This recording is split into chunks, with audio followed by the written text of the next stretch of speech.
deste nome. Convido você para ficar de pé e cumprimentar quem está ao seu lado, também pelas minhas, recebendo entre nós o mistério da igreja. Sejam todos muito bem-vindos.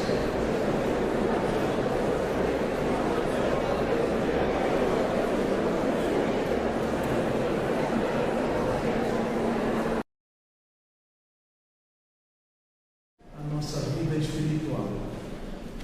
Precisamos nessa semana relembrarmos constantemente, todos os dias, não que seja diferente das outras, mas da experiência de Jesus na cruz do Calvário.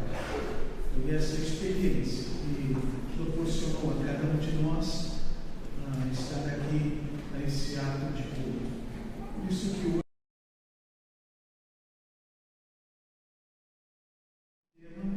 para que a gente logo no primeiro dia da semana reconheça a importância da ação de Jesus a cada um de nós. Nós vamos cantar este cântico, somente este hino, somente a primeira estrofe nesse momento. Vamos todos louvar ao Senhor sobre o tema da cruz.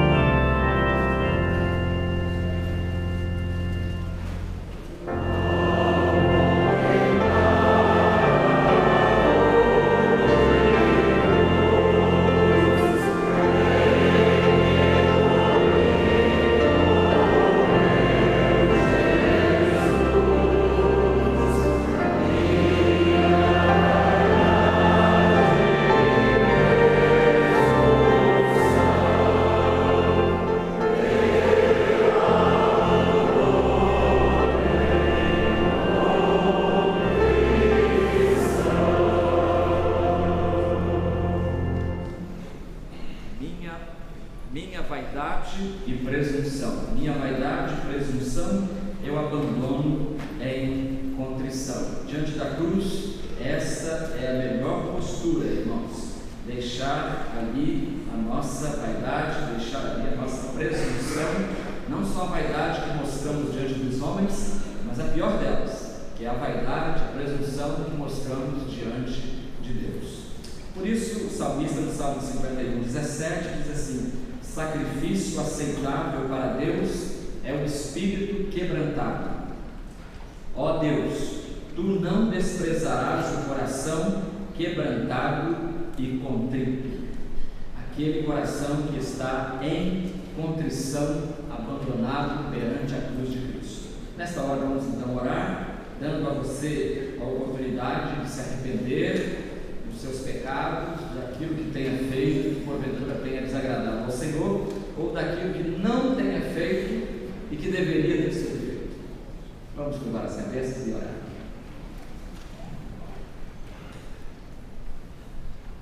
Deus eterno, Pai de amor, de misericórdia, louvamos o Teu nome pela doação do Teu Filho a nós como Salvador único, Senhor. Louvamos-te pelo privilégio de estarmos na Tua casa nesta manhã, podendo adorar o Teu nome com as nossas vozes, com as nossas vidas. Louvamos-te porque nos tens abençoado constantemente, e não apenas com bênçãos materiais, mas sobretudo com as bênçãos espirituais, entre as quais relacionamos o perdão dos nossos pecados em Cristo Jesus. Pedimos agora, Senhor, que nos faças dependentes de Ti. Queremos olhar para a cruz de Cristo, queremos contemplar essa cruz de onde provém a nossa salvação, porque nela Jesus morreu, movido pelo amor. Agora pedimos que abençoes este culto, abençoes os cânticos, as orações, as palavras, as falas aqui proferidas, enfim, Senhor, que todo o nosso coração esteja colocado diante de Ti, derramado na Tua presença nesta manhã. Abençoa os irmãos também que de longe nos acompanham, nossos irmãos que nos seguem pelo rádio, que nos ouvem e que também nos veem e cultuam o Teu nome conosco através da internet. Dá a todos nós, ó Deus, a visão da Tua glória, e que a visão da cruz de Cristo possa realmente fazer-nos contritos, arrependidos dos nossos pecados. Perdoa-nos e recebe este culto. Nós oramos em nome do Senhor Jesus. Amém. Enquanto você ouve agora o prelúdio, cure na sua cabeça ainda e peça que o Senhor abençoe este culto. Lembre-se que você leva no culto aquilo que você traz para o culto.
Escrituras. Talvez esta oração Jesus faria se estivesse entre nós mais uma vez. Assim diz então a palavra de Deus. Todos juntos. Jesus falou assim e, levantando os seus olhos ao céu, disse: Pai, é chegada a hora. Glorifica teu Filho, para que também teu Filho te glorifique a ti, assim como lhe deste poder sobre toda a carne, para que dê a vida eterna a todos quantos lhe deste. E a vida eterna é esta: que te conheçam a ti só, o único Deus verdadeiro, e a Jesus Cristo, a quem enviaste.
O texto bíblico diz assim: Depois, sabendo Jesus que já todas as coisas estavam terminadas, para que a Escritura se cumprisse, disse ele: tenho sede. São essas informações que o coral Eclésia irá nos abençoar agora, lembrando em especial da quinta palavra dita por Jesus na cruz. Vamos nos assentar.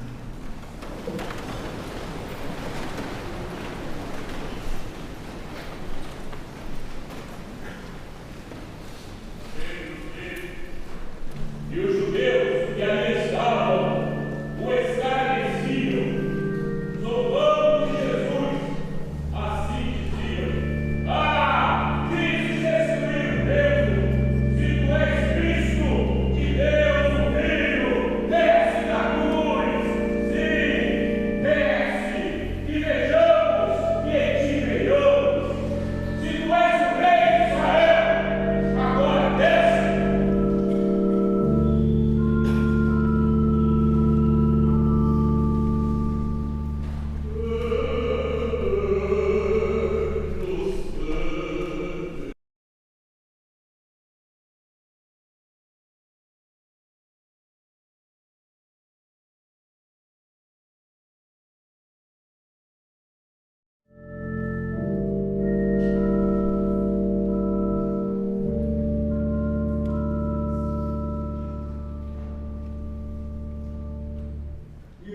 socorristas, no narrador.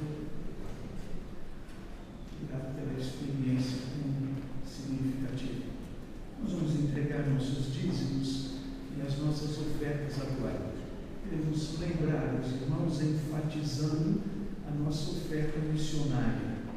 Toda essa experiência de Jesus tem sentido para cada um de nós, se nos dispusermos a fazer a obra que Ele nos orientou a fazer.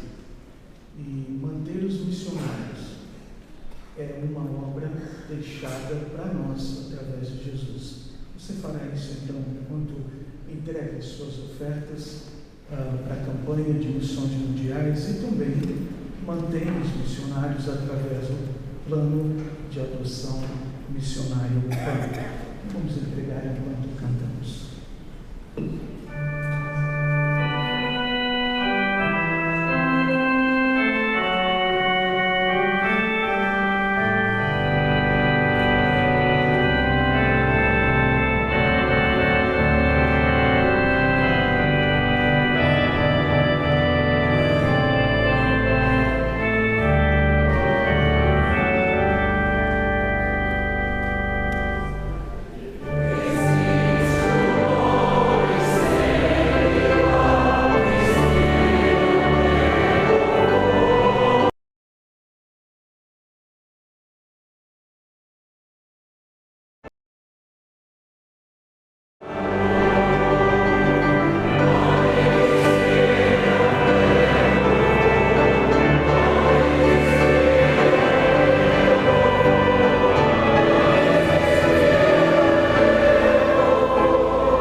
Ela orará a Deus, reunindo nossa gratidão e também a intercessão pelos nomes que temos aqui em nosso boletim.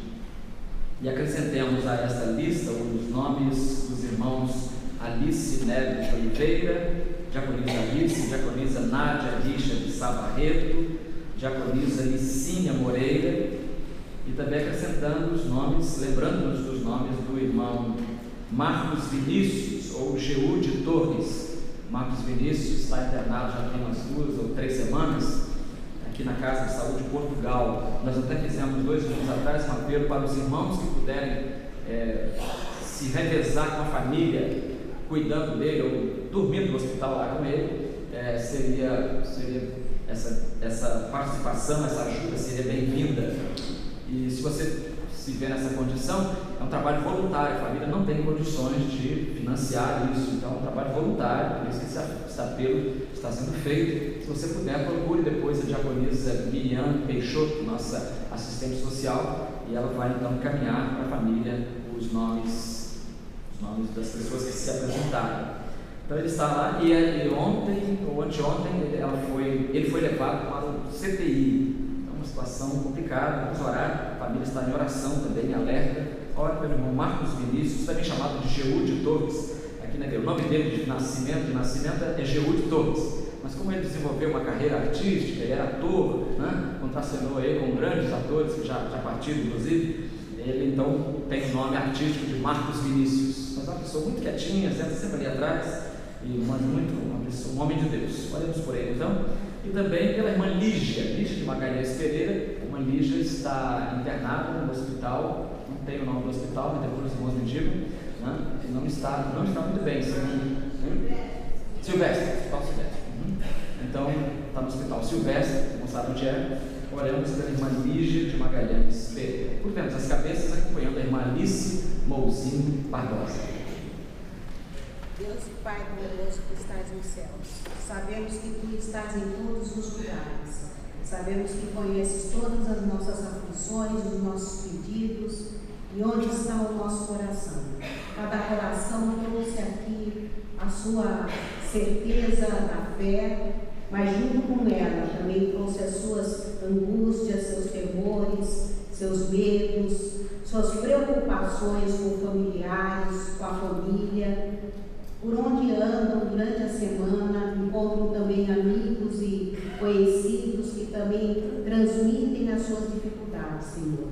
Nesse momento, queremos orar pelos enfermos da igreja, pelo Marcos Vinícius, que está passando por um momento difícil da sua vida e que precisa de cuidadores e acompanhantes. Pela irmã Lígia, Senhor. Por outros tantos que não conseguimos guardar cada nome, Senhor. Mas Tu conheces, Tu sabes as dificuldades dessas pessoas e das suas famílias, Senhor. Guarda aqueles que cuidam, guarda os médicos que os assistem, Senhor, para que eles também estejam nas Tuas mãos. Perdoa-nos os nossos pecados, guarda-nos desse culto, para que possamos levar dele o melhor para os nossos corações. Eu te peço em nome de Jesus. Amém. Amém. Obrigado. O coro Eclésia vai cantar mais um hino do oratório, olha ali, o oratório O Messias. O primeiro hino foi do oratório Messias, e esse agora também. E quando o coro começou a cantar lá o primeiro hino, eu me lembrei de uma história do domingo passado que eu ouvi lá em Assis, São Paulo.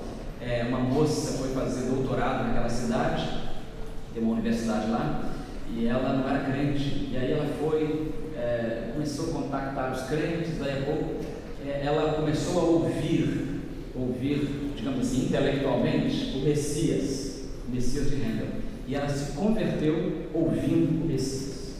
E hoje essa moça é missionária dos batistas brasileiros, lá num país, qual país agora? Esqueci o nome. Junto ao povo Beafada, um povo que fala a língua Beafada. Ela e o marido são doutores em linguística, em literatura, e estão fazendo então a tradução da Bíblia para o povo daquela língua. É num país da África, não sei se Mali ou Benin, uma coisa assim. Então, quando você ouvir essa música, pense, alguém pode ser levado a Cristo ouvindo esse tipo de música. A gente pensaria, música, né? Trabalhosa, primeiro hino, então deu muito trabalho. Se eu fosse corista, tenho certeza que eu ia passar uns 6 meses só para aprender os caminhos, as entradas e as saídas daquele primeiro hino lá. Vamos ouvir então, louvando a Deus agora com vossos portais, é isso? Vossos portais.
Todo-Poderoso, Ele é o Rei da Glória.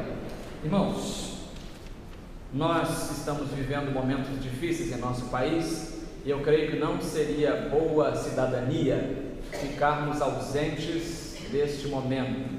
Acho que seria interessante, interessante que cada membro de igreja esteja comprometido em oração por esse momento de transição, não é? Momento difícil, momento de radicalizações. Então nós vamos nesta hora ter uma oração específica pelo nosso país. Quero chamar o pastor Adalto Guimarães, que venha ao microfone, pastor, e ore entregando a Deus nossos governantes, nosso Supremo Tribunal Federal, a Polícia Federal, os deputados, senadores, enfim, todo o poder constituído. Até alguém vai dizer, mas por que orar por isso? A Bíblia diz em 1 Timóteo capítulo 2, versículos 1 e 2 o seguinte: exorto que se façam súplicas, orações, intercessões e ações de graças por todos os homens, e pelos reis e por todos os que exercem autoridade, para que tenhamos uma vida tranquila e serena em toda piedade e honestidade. Isso é bom, diz Paulo, é bom e agradável diante de Deus, nosso Salvador. Então é agradável que nós nos curvemos diante de Deus em oração pelos reis, pelas autoridades constituídas, porque se o país viver em paz, nós também viveremos em paz, e é o que todos nós queremos, não é isso? Vamos orar pedindo a direção de Deus para esse momento singular na nossa história. Senhor Deus, amado Pai, estamos buscando, Senhor Deus, neste momento a Tua presença, Senhor Deus, para especificamente, Senhor Deus, rogar pelo nosso país, Senhor Deus, rogar por esse Brasil, onde, Senhor Deus, há tantas injustiças sociais, Senhor Deus, onde, Senhor Deus, nós temos visto e ouvido, Senhor Deus, sobre tantas coisas ruins, Pai, que têm, Senhor Deus, nos alcançado através de diversos veículos de comunicação. Ó Deus, nós rogamos, Senhor Deus, pelas autoridades, Senhor Deus, que governam esse país, estejam elas no Executivo, no Legislativo, no Judiciário, no Ministério Público, todas essas instituições, Senhor Deus, possam de alguma forma, Senhor, serem alcançadas, Pai amado, pelo Teu santo poder reto e de acendrada probidade, Senhor Deus. Pai amado, nós somos diretamente impactados, Senhor Deus, pelas ações dessas instituições. Por isso devemos sim, Senhor Deus, ter uma atitude, Pai, proativa, Senhor Deus, orando, Senhor Deus, clamando a Ti, Pai, misericórdia, Senhor Deus, e correção, Pai, para a vida desses homens e mulheres que dirigem os destinos desse país, Senhor. Meu Deus, não permita, Senhor Deus, que a injustiça, Pai amado, não permita, Senhor Deus, que os crimes, Senhor Deus, venham, Pai, tomar essa monta tão grande, Senhor Deus, que nós temos ouvido, sem que nada seja feito contrariamente, Pai. Meu Senhor, que cada um de nós, Senhor Deus, possa sentir do Teu Santo Espírito a necessidade de estarmos compromissados, Pai, de fazermos, Senhor Deus, com que haja honestidade, transparência, probidade, onde quer que nós possamos atuar em nossas vidas, seja tanto na igreja, como também, Senhor Deus, nos nossos afazeres seculares, Pai. Meu Deus, rogamos, Pai, por fim, que Tu possas, Senhor Deus, fazer com que haja um desenlace, Senhor Deus, da melhor maneira possível para os atuais eventos que têm nos assolado, Senhor Deus.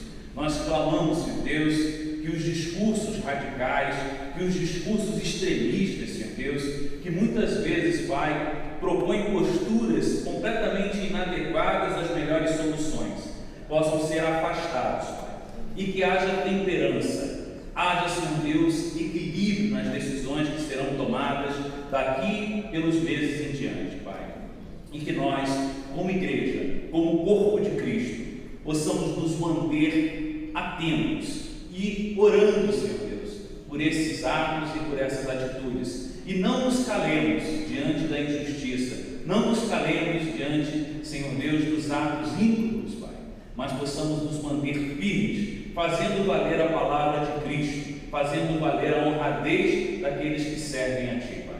Esta é a nossa oração, Senhor Deus, em nome santo de Jesus. Amém, Senhor.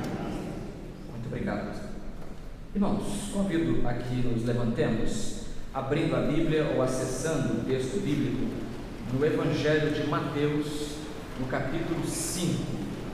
Evangelho de Mateus, capítulo 5, os versículos 10 a 12.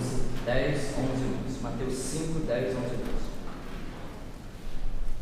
Estamos hoje encerrando esta série sobre as bem-aventuranças. E ali no versículo 10, Mateus 5, Jesus diz assim: Bem-aventurados os perseguidos por causa da justiça, pois deles é o reino do céu. Bem-aventurados sois, quando vos insultarem, perseguirem e mentindo disserem todo mal contra vós por minha causa. Alegrai-vos e exultai, pois a vossa recompensa no céu é grande, porque assim perseguiram os profetas que viveram antes de vós. O cristão sofre perseguições por causa da justiça. Esta é a temática da 8ª e última bem-aventurança. Curvemos as cabeças.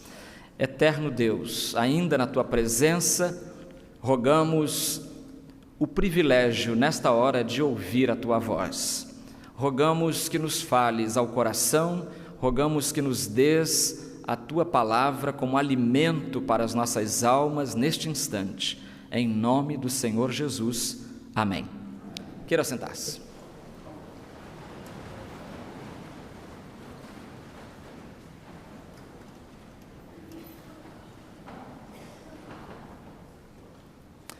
No ano de 2012, o mundo cristão ocidental, digamos assim, ficou abalado com a notícia de um pastor iraniano chamado Youssef Nadarkhani. Ele estaria prestes a ser executado sob a acusação de apostasia, ou seja, abandono do islamismo, que é a religião prevalecente no Irã, e também acusado de evangelismo, ou seja, de praticar missões dentro do seu país, tentar converter mais alguém. O caso se tornou internacional em 2012, mas na verdade o caso já vinha se arrastando desde o ano de 2006. Atraiu a participação até do governo de Barack Obama, atraiu a participação de governos europeus e também provocou a manifestação da Anistia Internacional. Pastor Youssef Nadarkhani tem 39 anos, hoje, nasceu em 77, ele é casado e tem 2 filhos. Várias vezes, enquanto ele esteve na prisão, foi-lhe oferecida a oportunidade de se retratar, de dizer que ele não seguiria mais a Jesus, negaria a sua fé e estaria poupada a sua vida.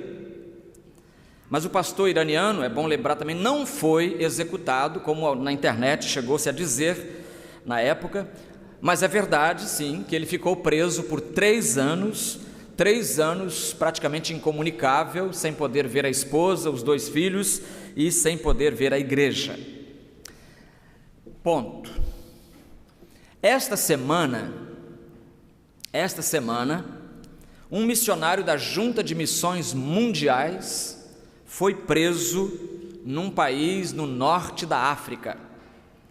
E depois de muita oração, no início da semana, ele foi solto, mas com a informação de que ele está impedido de transitar em seu próprio país, porque lhe apreenderam os documentos.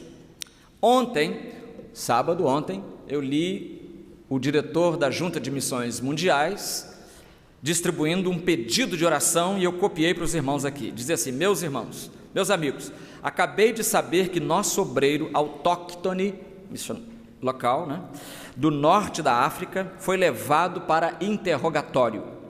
A situação é crítica. necessitamos muito de suas orações. Peço que não mencione o nome do país, eu no caso nem sei o nome do país, nem mesmo o codinome do obreiro, pois isso pode representar risco para ele. Mas ore, clame ao Senhor que o livre e guarde. Esta semana, ontem, este pedido. Eu acho nada mais justo do que neste momento nós voltarmos a curvar as nossas cabeças e orarmos por este obreiro do Senhor, cujo nome não sabemos, cujo país também não identificamos, mas que está em um momento difícil, conforme a orientação confiabilíssima da Junta de Missões Mundiais. Senhor Deus, fazemos um parêntese, Senhor, neste momento, para interceder por este missionário, neste país, no norte da África, Senhor, nesta hora, atravessando uma hora muito difícil na sua vida, a hora da perseguição. Senhor, por causa do amor de Cristo, por causa do nome de Cristo, pensaríamos que ninguém mais hoje seria perseguido assim. E, no entanto, aqui está esta informação recentíssima, dando conta, Senhor, de alguém sendo perseguido por causa de sua fé. Sustenta, Senhor, a fé que este irmão tem em Cristo Jesus. Protege o Senhor de males piores, protege a sua família, protege a sua igreja, protege o seu ministério, Senhor, e que esse ministério possa produzir muito fruto, fruto que venhamos a conhecer plenamente na eternidade. É a nossa oração neste instante, em nome do Senhor Jesus. Amém. Então, sabemos que perseguição não é sobremesa. Ninguém gostaria de ser perseguido, e eu tenho certeza de que se houvesse perseguição no Brasil, quem entrar por esse portão vai ser levado para a Polícia Federal, vai ter problemas, pode perder a sua herança na família. Eu tenho certeza que nós teríamos aqui, em vez de 3 alas e pessoas na galeria, nós teríamos aqui metade de uma ala, um pouquinho menos de pessoas.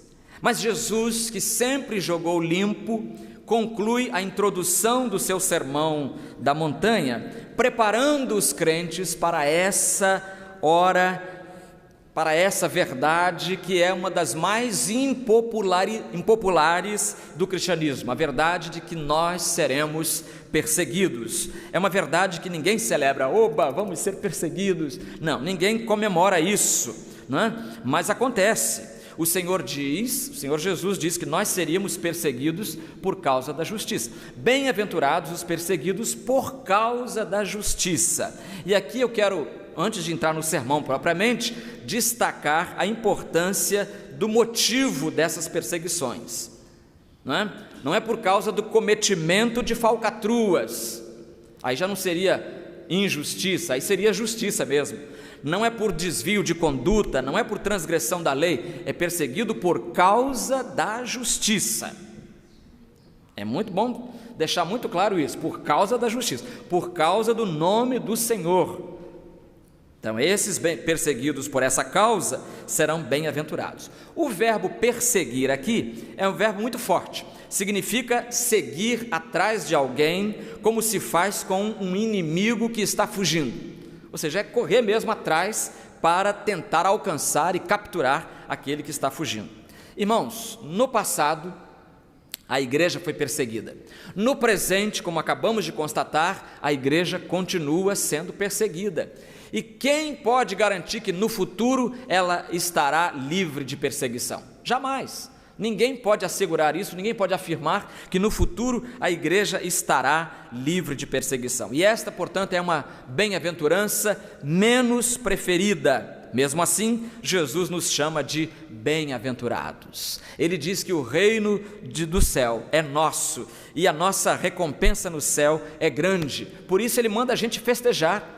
12. Alegrai-vos e exultai, porque é grande a vossa recompensa no céu, porque assim perseguiram os profetas que viveram antes de vós.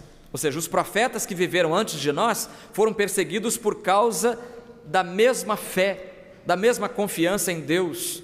Por terem vivido como viveram, foram também igualmente perseguidos. Por isso nós estamos, quando perseguidos, em boa companhia, companhia dos profetas, dos homens de Deus que viveram no passado. Agora eu queria pensar com os irmãos nesta manhã na razão. Por que será que o crente sofre perseguições? Por que será que a igreja é vítima das perseguições, de lutas, enfrenta problemas em muitos lugares? Por que será isso? Há uma razão? 3 razões. A primeira razão: o crente sofre perseguições porque ele tem um coração diferente.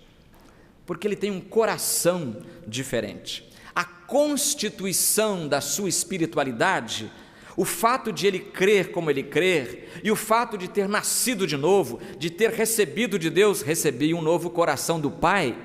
O fato de ter recebido um novo coração do Pai, coração regenerado, coração transformado, coração que é inspirado por Jesus, faz o mundo virar-se contra ele.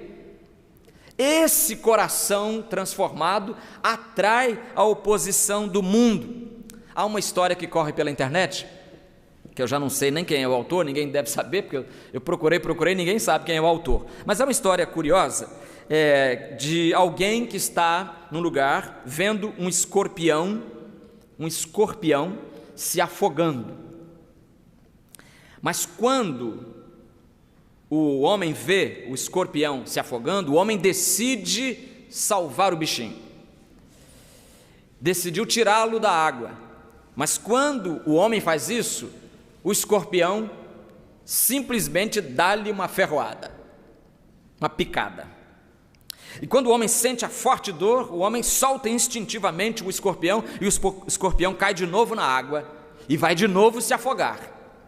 Aí o homem tenta de novo tirar o escorpião e leva outra picada. Alguém que estava, um terceiro personagem, nós temos então o escorpião, o salvador do escorpião e o observador do salvador do escorpião. O observador então vai dizer o seguinte: desculpe, meu senhor, mas o senhor me parece muito teimoso, não entende que todas as vezes que tentar tirar esse escorpião daí, o senhor não entende que ele vai atacar o senhor? O homem responde o quê?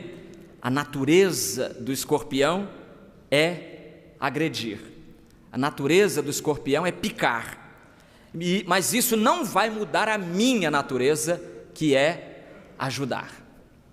E em seguida esse homem pega uma folha e com ela tira o escorpião da água. Acho que depois de 2 picadas ele aprendeu a lição, né?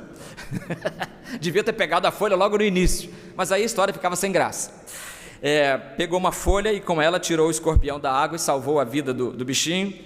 E continuou dizendo para esse observador: não mude a sua natureza se alguém lhe faz algum mal, apenas tome precauções. Bom, o desencontro entre o mundo e o cristão se dá justamente por causa dessa diferença de natureza. É da natureza do cristão viver uma vida que contraria a filosofia do mundo. Então, vivendo assim, por causa desse coração regenerado, coração que é transformado por Jesus, por causa disso, então, o que acontece? O mundo vem contra o cristão. E Jesus, irmãos, nos alertou sobre esse perigo. Lá em João capítulo 15, vários versículos, 18 a 21, ele diz assim: se o mundo vos odeia, sabei que primeiramente odiou a mim. Então nós não estamos fazendo vantagem nenhuma. O mundo que nos odeia já odiou Jesus também. Se fosseis do mundo, olha a razão aqui, ó. Se fosseis do mundo, se você tivesse o coração sintonizado com o mundo, então o que aconteceria? O mundo amaria o que era seu, mas o mundo vos odeia porque não sois do mundo. Então a nossa nova natureza é uma natureza que rompe com a filosofia do mundo.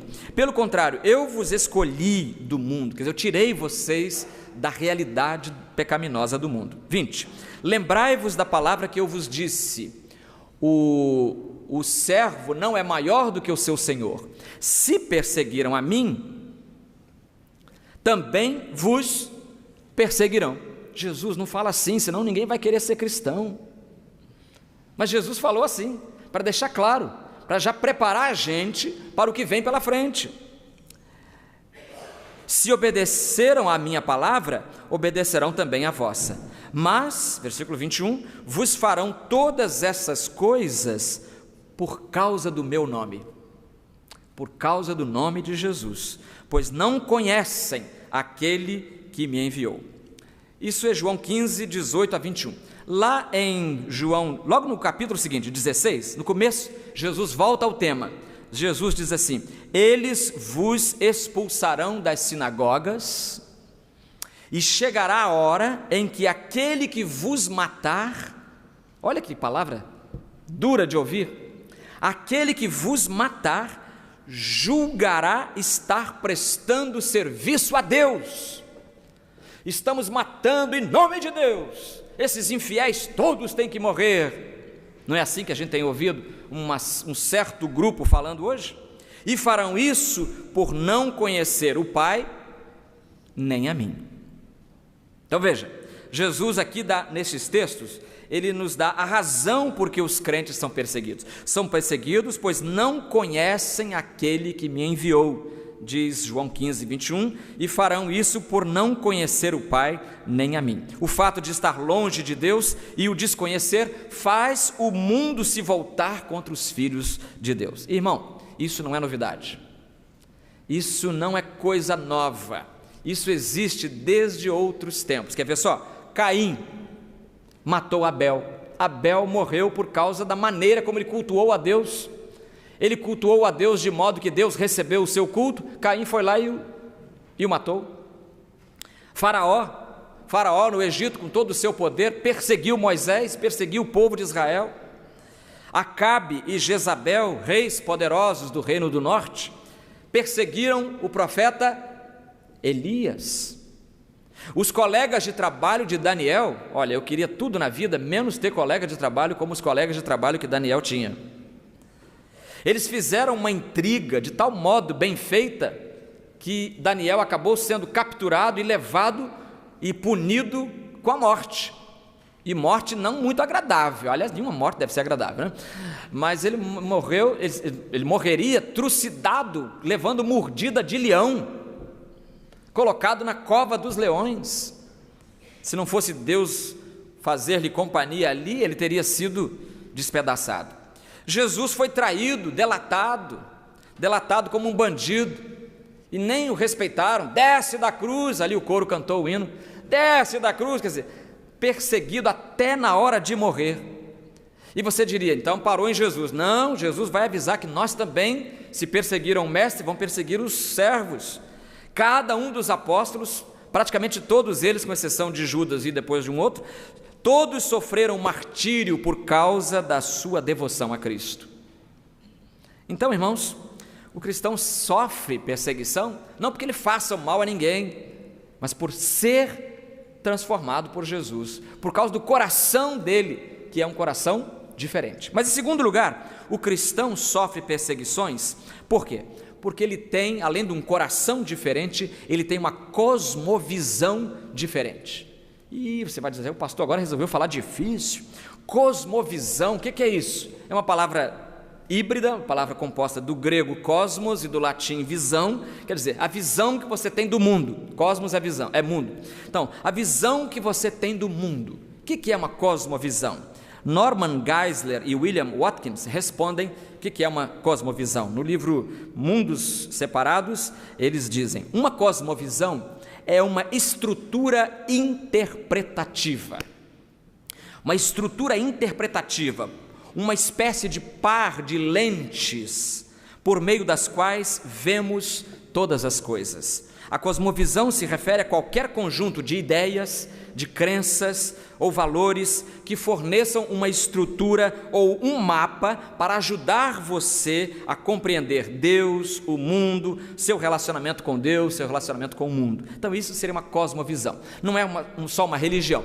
Uma cosmovisão se expressa na religião, uma cosmovisão se expressa nos filmes que passam diariamente, né? Ele se expressa em livros que são publicados. A cosmovisão, o autor dá a maneira como ele vê o mundo. Aliás, tem um livro de Einstein, Como Vejo o Mundo, né? Publicado em 80, 81 por aí. Mas tem um outro irmão chamado Davi Neubel, ele afirma que no mundo hoje prevalecem seis cosmovisões. Achei interessante, que eu nunca tinha contado quantas cosmovisões há no mundo. O cristianismo é uma delas, é uma das fortes, mas tem outras 5, e ele enumera: o islamismo é uma cosmovisão, uma maneira de ver o mundo; o humanismo secular é outra forma de ver o mundo; o marxismo, que a gente pensava que estava morto, mas não está, é uma forma de ver o mundo; o humanismo cósmico e também o pós-modernismo, que é, a meu ver, o que mais impera na sociedade brasileira hoje, sociedade ocidental em geral. Embora essas 5 cosmovisões não concordem em cada detalhe entre si, elas brigam também entre si, mas elas concordam numa coisa elas concordam: fazer oposição ao cristianismo bíblico. Elas fazem, irmãos, elas se juntam de alguma forma, é como se todos os inimigos se juntassem para combater a palavra de Deus. Existem ainda outras cosmovisões, mas elas são menos importantes em termos de influência. Por exemplo, o confucionismo, o budismo, o taoísmo, o hinduísmo, o shintoísmo podem influenciar muitas camadas no Oriente, especialmente, né? Mas dificilmente elas afetam todo o mundo. Essas 6 outras foram enumeradas e destacadas porque elas influenciam o mundo todo e não apenas regionalmente. As principais ideias e sistemas de crenças que controlam o mundo, e especialmente o Ocidente, estão contidas nessas 6 cosmovisões. Então, o que nós temos com isso? Nós temos de um lado o reino da luz, o reino de Cristo, e do outro lado nós temos uma visão inspirada no reino das trevas, uma cosmovisão de trevas. Por isso nós assistimos hoje, irmãos, a uma grande guerra civil entre valores, os valores do reino de Deus e os valores das trevas, disputando cada vez mais o domínio sobre as pessoas. De um lado nós temos a igreja, do outro lado nós temos o inferno. Então nós temos de um lado a luz, do outro as trevas, de um lado a igreja, do outro lado o inferno. E Jesus diz, você lembra dessas palavras? Edificarei a minha igreja, e as portas do inferno não prevalecerão contra ela. Ou seja, há um embate, há uma guerra, há um confronto permanente entre os valores do reino e a visão, a cosmovisão cristã e a cosmovisão pagã, digamos assim. Nem sempre, irmãos, seguir a Cristo nos livra de problemas, nem sempre. Às vezes, os problemas aumentam justamente pelo fato de seguirmos a Cristo. Como você viu agora a história desse missionário preso lá. Por seguir a Cristo, ele trouxe para o seu dia a dia um conjunto de problemas inimaginados antes de aceitar a Cristo. Então veja, às vezes aceitar a Cristo traz mais problema do que continuar no paganismo, né? Se a sociedade é pagã. Então, mas a gente precisa tomar posição. Há um teólogo dinamarquês chamado Kierkegaard, teólogo e filósofo também, e ele explorou muito Gênesis 22, ele tem um livro sobre Abraão sacrificando o seu filho, ele fala muito de temas religiosos, filho de pastor luterano, mas há um momento em que ele diz assim, olha, no dia em que o cristianismo e o mundo se tornarem amigos, o cristianismo deixará de existir. No dia em que o cristianismo e o mundo se tornarem amiguinhos, no dia em que eles começarem a namorar e ficarem de mãozinha dada e de beijinho para lá e para cá, sabe o que vai acontecer? O cristianismo deixará de existir. Então veja como é séria a coisa, a briga, a cosmovisão. O cristão sofre perseguição por causa dessa visão de mundo totalmente diferenciada do modelo pagão. Por isso Paulo diz em 2 Timóteo 3,12, ora, todos quantos querem viver piedosamente, farão o quê? Sofrerão perseguições. Olha, irmão, 2 Timóteo 3,12, todos quantos querem viver piedosamente, eu quero adorar a Deus, eu quero servir a Jesus, eu quero uma vida séria com Deus, se prepare, Se prepare que vai ter problema. Vai ter problema. Lemos, por exemplo, uma publicação da Aliança Evangélica Alemã, em 2005, ela publicou o seguinte: ninguém pode determinar com precisão o número de mártires na igreja. As estimativas ficam entre 90 mil e 175 mil pessoas mortas por causa da sua fé em Cristo. E a quantidade de cristãos torturados, ridicularizados, como Jesus foi, desce da cruz, quer dizer, é uma chincalha, uma zombaria. A quantidade de cristãos torturados e ridicularizados, expulsos em todo o mundo, nem sequer, concluem os alemães, nem sequer pode ser estimada. A gente não faz a menor ideia de quantas pessoas já morreram por causa da sua fé em Cristo. E aqui, lateralmente falando, você sabia qual é o país que mais persegue cristãos hoje? Você sabe qual é que é? Coreia do Norte. Pela 12ª vez, pelo 12º ano em pesquisas feitas, a organização Open Doors, Portas Abertas, chegou à conclusão de que lá é o país mais difícil de você praticar o cristianismo, na Coreia do Norte. Oremos então na sua oração, lembre pelos irmãos da Coreia do Norte, e um dia, quem sabe, Deus vai responder a sua oração, você vai conhecer alguém de lá, e ele vai agradecer a você o ter orado por ele. Jesus, no Sermão do Monte, anotado por Lucas, tem uma palavrinha diferente. Olha só, Lucas 6:26. Ai de vós, leia comigo: ai de vós quando todos vos elogiarem, porque os antepassados deles fizeram o mesmo com os falsos profetas. Olha, quando começar assim, irmãos, quando no rádio começarem a dizer assim, maravilha, esse programa aqui é um programa de pagode, mas tem aqui uns cristãos aqui, é bom ser cristão, não é? Quando começar essa mistura, começar a elogiar os cristãos num ambiente que não tem nada a ver com o cristianismo, começa a suspeitar. Disse Jesus: ai de vós, não é coisa boa não, ai de vós quando todos vos elogiarem, porque os antepassados deles fizeram o mesmo com os falsos profetas. Nossa ideia de um cristão perfeito é de um sujeito legal, popular, um homem que nunca ofende ninguém. Mas, meus irmãos, se esta bem-aventurança é verdadeira, o cristão verdadeiro não é nada disso. O verdadeiro cristão não é elogiado por todos. Não é elogiado por todos. Eles não elogiaram Jesus. Quantas pessoas elogiaram Jesus? Eles jamais irão elogiar alguém que seja semelhante a Jesus. Então não viva uma vida cristã esperando o elogio das pessoas, seus vizinhos, dizendo, mas esse rapaz tem uma vida bonita, uma vida com Deus. Nada disso. Espere oposição. Se você for cristão, a maioria das pessoas não vai gostar de você. Se você for cristão, não vão gostar de você. Por quê? Porque você vai tentar mostrar a essas pessoas que o pecado traz a morte e elas vão rir de você.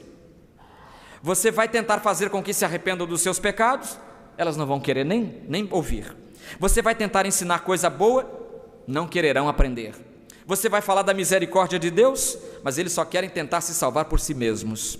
Você vai tentar sensibilizar os corações deles, mas eles não querem isso.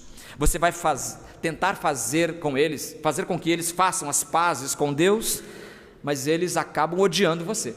Então não há comunhão entre a luz e as trevas. Portanto, já vimos que o cristão sofre perseguições por causa do seu coração diferente. Em segundo lugar, por causa de uma cosmovisão diferente. Em terceiro e último lugar, os cristãos sofrem perseguições porque eles têm uma condução diferente, um comportamento diferente.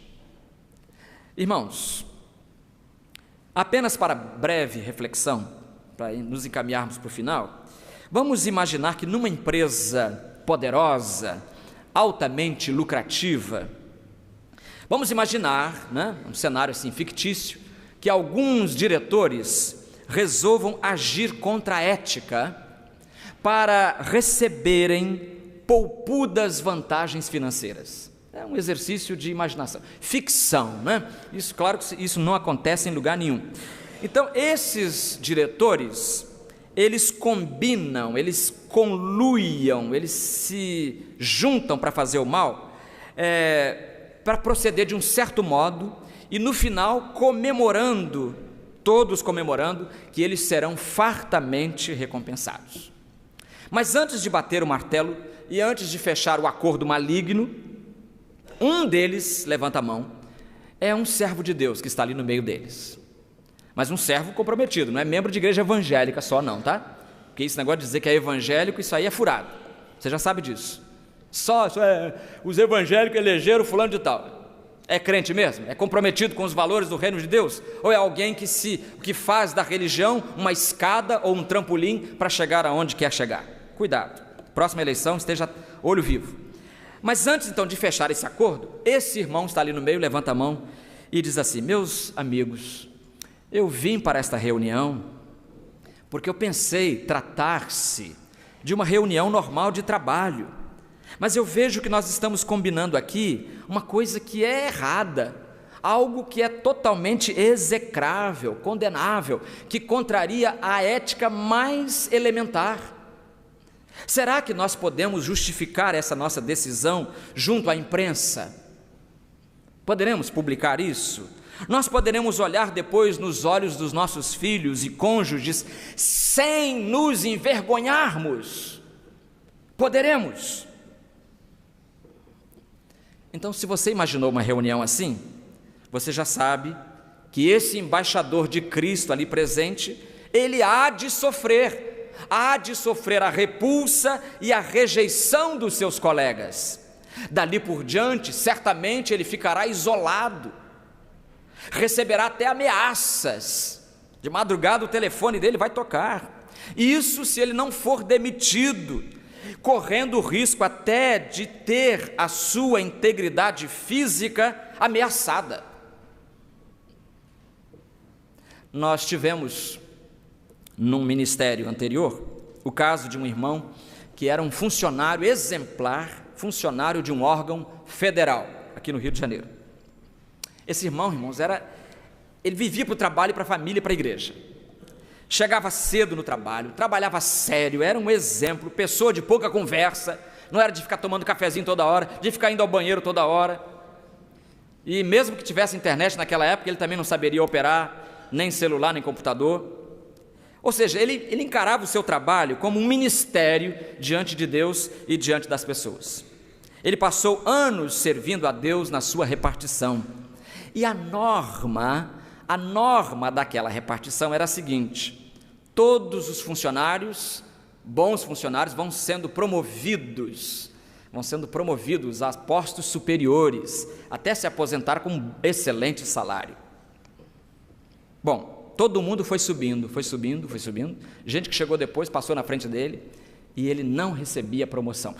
Não era falta de competência, porque eu admito que quando a pessoa não é competente, ela realmente precisa, digamos, fazer cursos para poder... Ele era competente, todo mundo. Se você chegar até hoje, ali, é perto daqui a repartição dele, por sinal. Se você chegar na repartição dele e perguntar quem era o fulano de tal, santo homem, realmente aquele era um funcionário exemplar. Mas só que por causa da seriedade com que ele se conduzia ali, o fato de não se alinhar ao lado de práticas corruptas que devastavam aquela repartição, ele não foi promovido. Nunca. Não era mágoa dele. Os próprios colegas, se você for lá perguntar hoje, mesmo aposentado já há alguns anos, eles vão lembrar e vão dizer: não, o fulano era fantástico. Irmãos, a conduta cristã, a conduta de acordo com os valores do reino de Deus, não atrai os holofotes da mídia, isso não recebe promoção. Os valores do reino de Deus não são conhecidos por serem populares. Eu quero terminar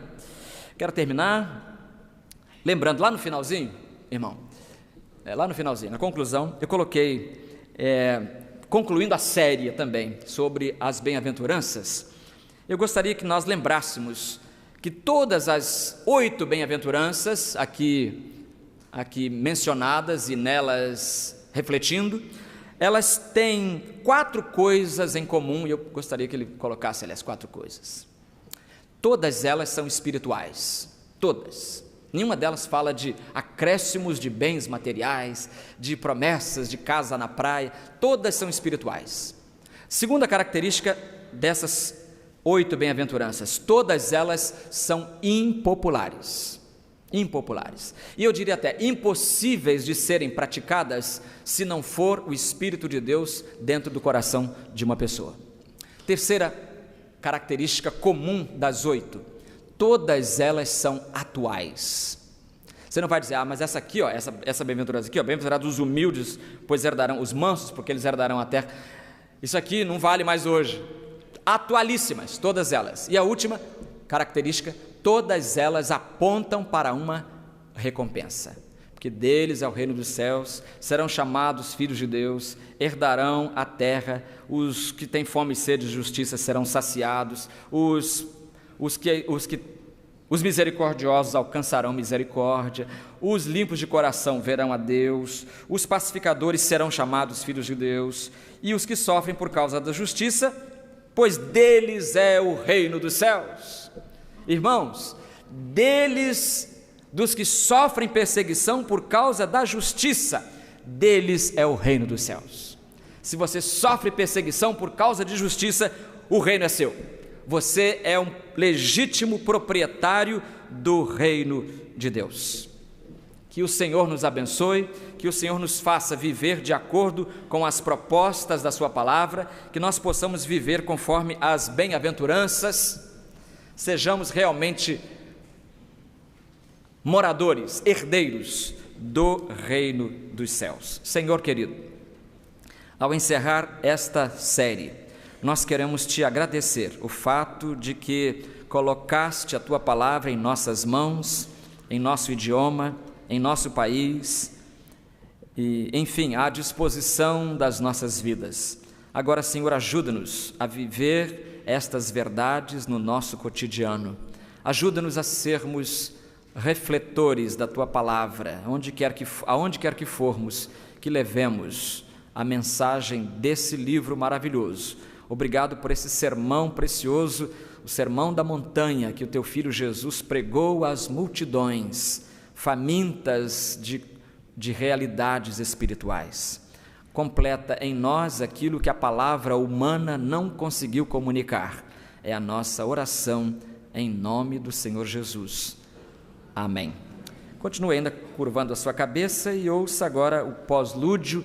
E enquanto você ouve o pós-lúdio nesta hora, eu vou descer, vou estar ali embaixo, e se você nesta manhã está aqui, e você ainda não é um cidadão do reino de Deus, tanto tempo passando, e você ouvindo a palavra, mas você ainda não é um cidadão, quer ser nesta manhã, então aceite Jesus no seu coração, e em seguida saia do seu lugar e venha, eu vou estar ali na frente, e vou esperar você, quero cumprimentar você, quero orar, encerrando o culto, orando por você. Pode vir agora, você que está excluído de alguma igreja, gostaria de se reconciliar, faça a mesma coisa, levante-se e venha neste momento.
está aqui nesta manhã e nós queremos de coração agradecer a sua presença. Vou pedir que você fique de pé, você que nos dá a honra da visita nesta manhã, você que é membro de outra igreja, você que não é de nenhuma igreja, os amigos que nos visitam, por favor, fiquem de pé. Temos ali um irmão, Deus abençoe, obrigado. Aqui temos outro, Deus abençoe também. Aqui temos um casal, aqui temos o irmão Luiz, lá de Vila Velha, que beleza, né? Da Igreja Batista da Glória, né? A Glória. Temos ali outro, vários irmãos aqui, uma família inteira aqui nesse quarto banco aqui, que beleza. Deus abençoe vocês, bom vê-los. Muito obrigado, né?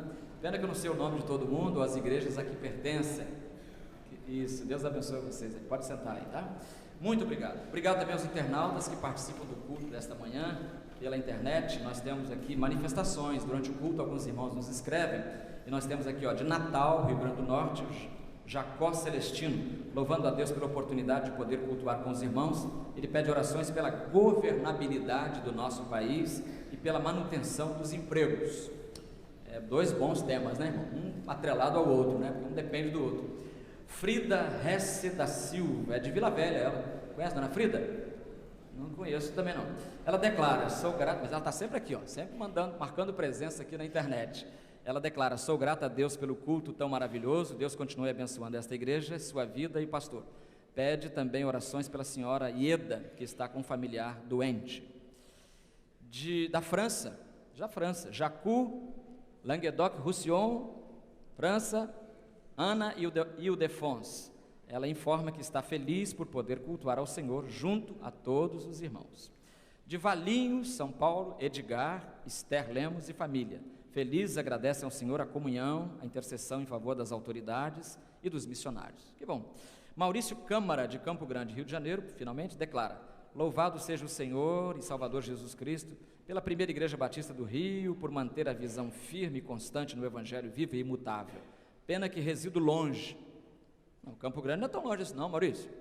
Pena que resido longe, pois seria maravilhoso pertencer à membresia dessa querida igreja. Não é longe não, se você quiser eu posso te mostrar agora ali um casal que vem de Rio Bonito, hein? Rio Bonito, todo domingo eles estão aqui, né? Nosso irmão Vaz e a sua esposa Celita, tá bem? Vem de Rio Bonito. Você quer falar? Ele quer falar, irmão. Chega, Secretaria da Comunicação quer se comunicar. Então vem para cá, dá aqui a palavra aqui. Bom dia, igreja. Bom dia, internautas, rádio ouvintes. Eu queria falar dois assuntos sobre a Secretaria de Comunicação. Primeiro, agradecer de coração que a igreja realmente entendeu o problema que tivemos com o raio e as ofertas do raio vieram. E a gente está conseguindo consertar alguns aparelhos. Já temos uma câmera que chegará semana que vem já para o culto. E o segundo aviso é o seguinte, esse mês já foi falado que a Secretaria de Comunicação é um braço forte de missões aqui da igreja, porque o mundo inteiro ele vê o nosso culto através da lente desses irmãos que estão trabalhando aqui. Só que eles estão ficando um pouco sobrecarregados.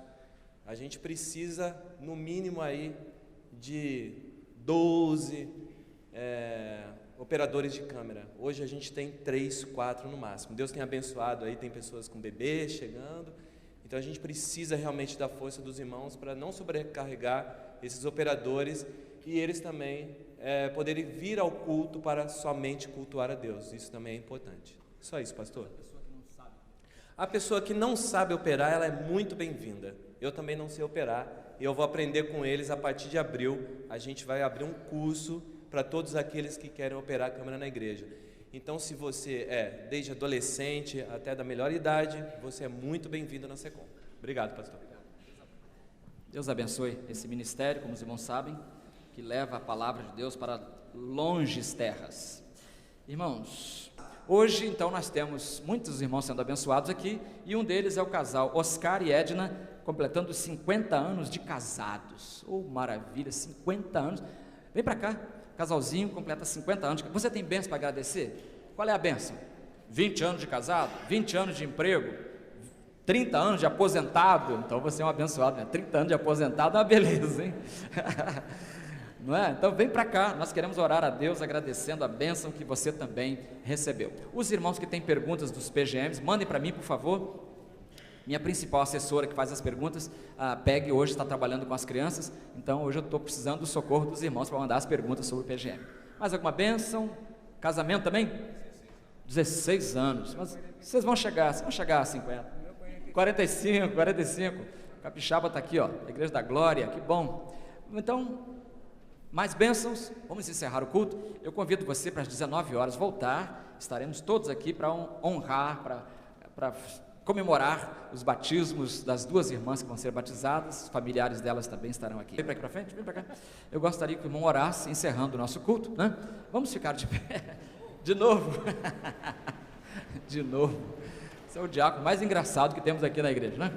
E ele então vai orar a Deus de novo, irmãos, agradecendo, mas nesse culto você não orou ainda.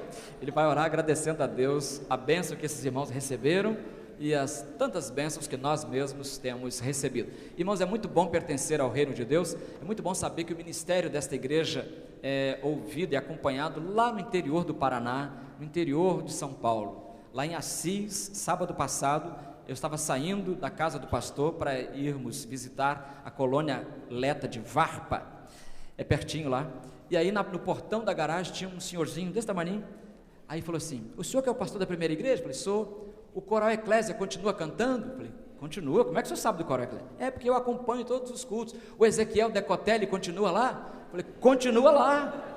O homem sabia, Regina Lacerda, ele conhecia a igreja toda. Aí eu perguntei: como é o nome do senhor? Ele falou: Armênio Soares São Pedro. Nome diferente, né?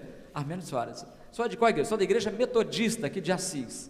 Da igreja metodista, mas sabe mais da nossa igreja do que muito membro da nossa igreja. Que coisa triste, que coisa boa. Ele sabe tanta coisa boa. Vamos orar. Nosso Deus e Pai, louvado seja teu nome. Nós somos gratos, ó Pai, por tudo que aconteceu nesse dia aqui, em que nós cultuamos a Ti, em espírito e em verdade, e que possamos sair cada vez mais abençoados por Ti. Te agradecemos, ó Pai, por esses 2 novos pequenos grupos multiplicadores, e que possam crescer, que possam sempre anunciar a Tua palavra, e que haja muitas conversões, tanto para esses 2 grupos, como os grupos já existentes. Agradecemos, ó Pai, por esse pessoal que tenha chegado até aqui, que agradecendo as muitas bênçãos recebidas até o dia de hoje. Te agradecemos, ó Pai, por essa grande quantidade de adoradores teus que estão aqui com o propósito de te louvar, adorar e crescer mais na tua graça e do conhecimento. Que nós possamos, ó Pai, ser testemunhas vivas do Evangelho de Jesus Cristo, com a nossa palavra, com as nossas vidas. Guarda-nos, ó Pai, nós te agradecemos tudo no nome precioso de Jesus. Amém. Agora você pode abraçar o seu irmão.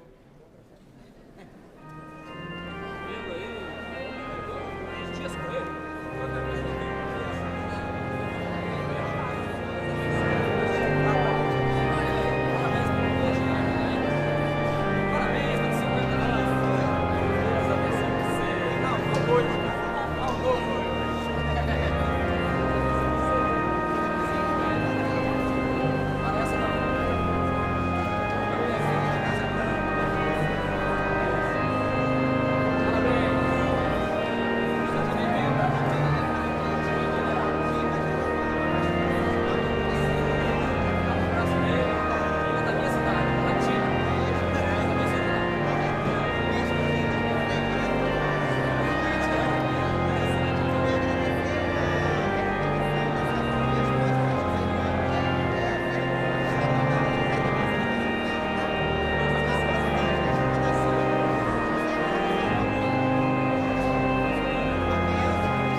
Música